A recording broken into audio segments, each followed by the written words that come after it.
Halo Sobat Galeri, kembali lagi pada konten Favorite Stock kali ini bersama dengan saya Muhammad Radian Fauzan.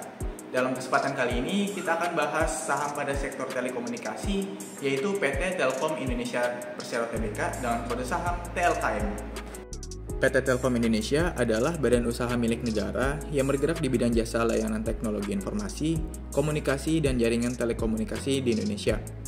Dalam upaya bertransformasi menjadi digital telecommunication company, Telkom Group mengimplementasikan strategi bisnis dan operasional perusahaan yang berorientasi kepada pelanggan. Transformasi tersebut akan membuat organisasi Telkom Group menjadi lebih ramping dan lincah dalam beradaptasi dengan perubahan industri telekomunikasi yang berlangsung dengan cepat. Pada tahun 2010, perusahaan ini berhasil menyelesaikan pembangunan kabel serat optik bawah laut Jakarta, Kalimantan, Sulawesi, Denpasar, dan Makassar.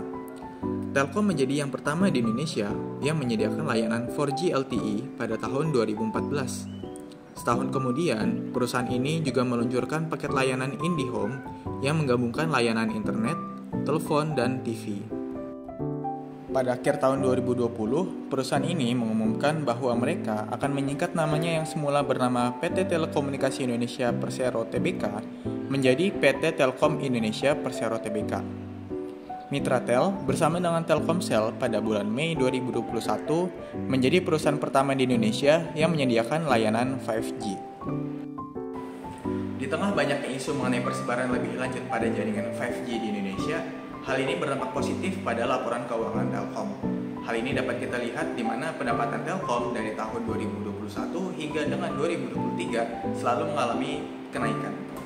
Telkom memiliki return on equity sebesar 17,4%, yang dimana lebih besar dibandingkan dengan ROE industrinya yang hanya sebesar 7,98%. Hal ini menandakan bahwa Telkom telah optimal untuk menghasilkan pendapatan dari ekuitasnya. Telkom memiliki current ratio sebesar 0,87 kali jika dibandingkan dengan current ratio industrinya yang hanya sebesar 0,46 kali. Hal ini menandakan bahwa Telkom sudah cukup baik dan optimal dalam membayarkan kewajiban jangka pendeknya.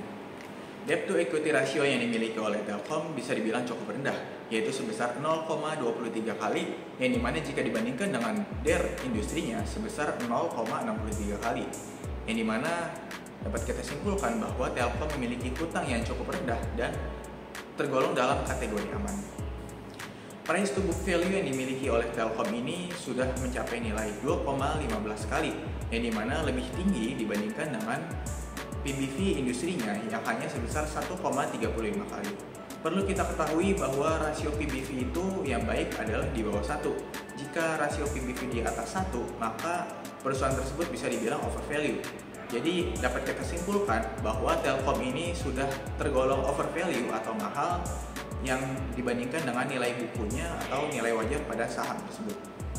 Telkom memiliki nilai net profit margin sebesar 16,17%, yang dimana lebih tinggi jika dibandingkan dengan NPM industrinya yang hanya sebesar 15,4%. Hal ini dapat kita simpulkan bahwa Telkom sudah cukup baik dalam menghasilkan pendapatannya ataupun labanya.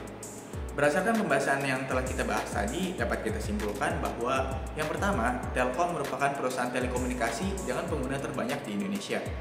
Hal tersebut juga menjadi potensi karena Telkom merupakan perusahaan yang selalu berinovasi dan beradaptasi mengikuti perkembangan zaman. Yang kedua, Telkom memiliki rasio solvabilitas yang dalam kategori aman dan rendah.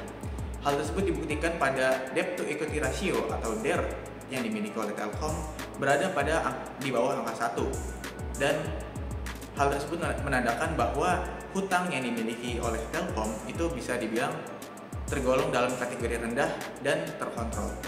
Yang terakhir kita bahas dari segi rasio PBV Telkom, yang dimana rasio PBV Telkom sudah melebihi angka 1, yang dimana berdasarkan penilaian rasio PBV yang baik, jika sudah di atas angka 1, maka perusahaan tersebut bisa dibilang overvalue atau lebih mahal dibandingkan dengan nilai buku atau nilai wajarnya. Jadi dapat kita simpulkan bahwa saham Telkom ini sudah overvalue atau di atas nilai harga wajarnya. Disclaimer ya teman-teman, jadi konten ini bukan merupakan ajakan untuk membeli atau rekomendasi suatu saham, melainkan konten ini hanya berisikan edukasi dan informasi mengenai PT Telkom Indonesia. Sekian informasi yang dapat saya sampaikan, see you in the next videos.